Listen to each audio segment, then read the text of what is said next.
Jansangram news, बातमीची सत्यता हीच आमची ओळख। सेलूचे बस स्थानक परिसरामध्ये शाळाकरी मुलांना बेदम मारहाण, एसटी महामंडळ प्रशासन झोपेत।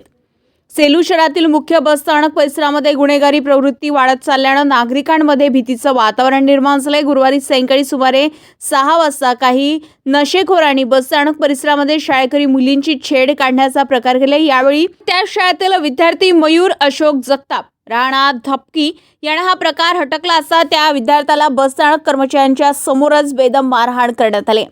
हा प्रकार काही पहिल्यांदाच घडलेला नसून अशा घटना रोज घडत असल्याचा आरोप नागरिकांनी केलाय। मात्र एसटी महामंडळाचे कर्मचारी याकडे दुर्लक्ष करत असून साधी माहितीही सेलू पोलीस ठाण्याला देण्यात येत नसल्याने संताप व्यक्त होते।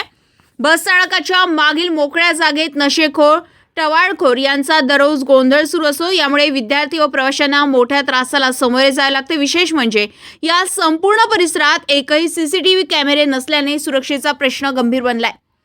शाळा व महाविद्यालय सुटण्याच्या वेळेत किमान 1 ते 2 पोलीस कर्मचारी बस स्थानक परिसरामध्ये तैनात करावे, तसेच तात्काळ सीसीटीव्ही कॅमेरे बसवावेत अशी जोरदार मागणी नागरिक व पालकांकडून होते। आता तरी प्रशासन जागे होणार की एखाद्या मोठ्या घटनेची वाट पाहणार असा सवाल जनतेतून उपस्थित केला जात आहे। गणेश खोडके, जनसंग्राम न्यूज, सेलू।